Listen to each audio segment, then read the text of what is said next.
Hi guys, doing the live discussion 20 years later. Before I do, don't get to subscribe and click notification so they're doing live discussion 20 years later. So I'm gonna do non-spoiler review.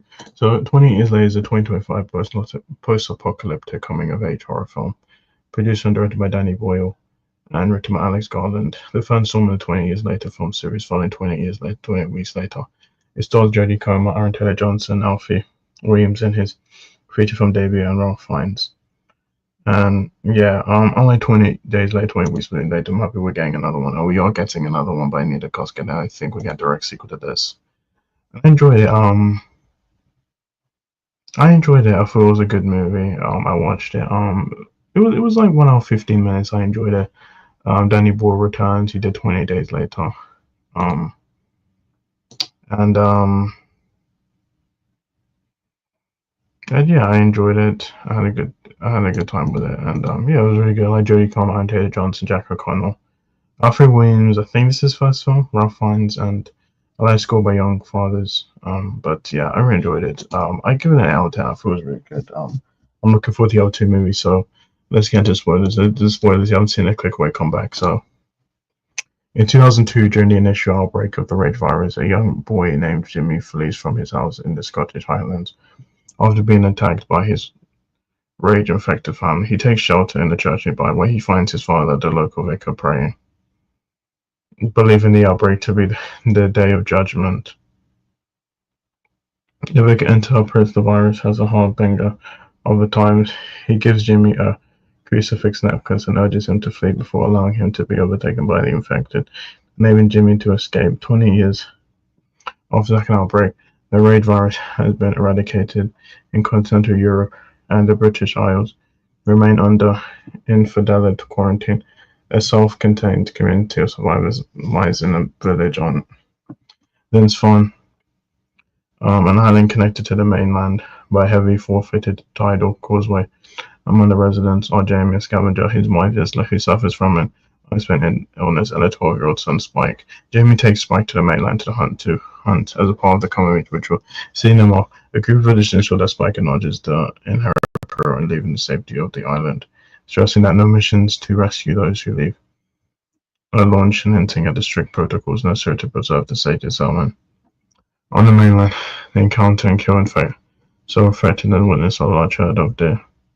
Upon entering an abandoned cottage, the two find an infected brand, did with the name Jimmy.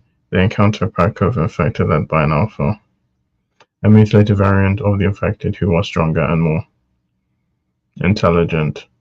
Returning to the dilapidated cottage to evade infected, they observe boats maintaining the quarantine at sea, and see a distant fire on the mainland. A stampeding deer herd triggers the partial collapse of the cottage, and Jamie and Spike return and ends in fun. According to the partially inundated causeway, narrowly escaping the Alpha.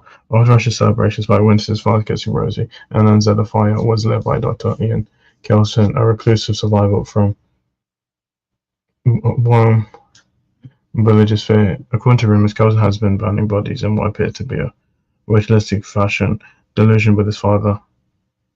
Spike secretly returns to the mainland with his mother, hoping Kelson can provide treatment.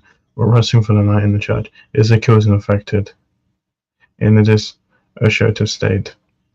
Swedish NATO soldier Erik Sundved and his unit are forced ashore after their patrol boat sinks.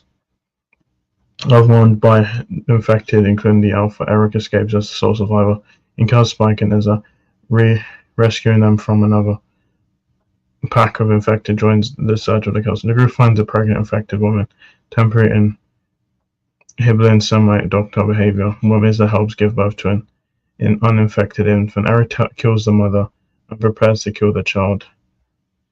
When Alpha intervenes and decapitates him, the Alpha chases Spike and Isla until Kelson appears and subdues it with morphine.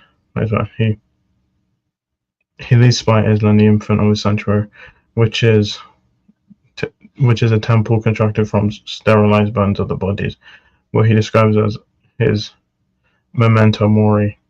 He cleans and adds Erik's skull to the temple. After examining Isla, Kelson deduces that she has terminal cancer at her request. He incapacitates Spike and infuses her with another morphine dab. He represents her cleared skull to the entrance. Spike, who climbs to the top of the temple, places it there as a memorial. Following another confrontation with the Alpha, Spike Coulson manages to escape, and Coulson encourages Spike to return home. Spike returns to Levinson alone and leaves the infant, whom he names Isla, at the village gate. He includes a note addressing to Jamie explaining the child's origins, saying that he will return when he's ready, realizing Spike has gone into the mainland alone. Jamie attempts to go after him, but is blocked by the rising tide. 20 days later, while invading a group of infected on the mainland, Spike is rescued by a gang stylized after Jimmy's Savile. Their leader is revealed to be an adult Jimmy, wearing the upside down crucifix his father gave him during the initial outbreak. And that's pretty much it. That's the movie. Now Saturday I'll be doing Megan 2.0. So yeah, so guys, don't watch our video. I'll see my next video. Bye.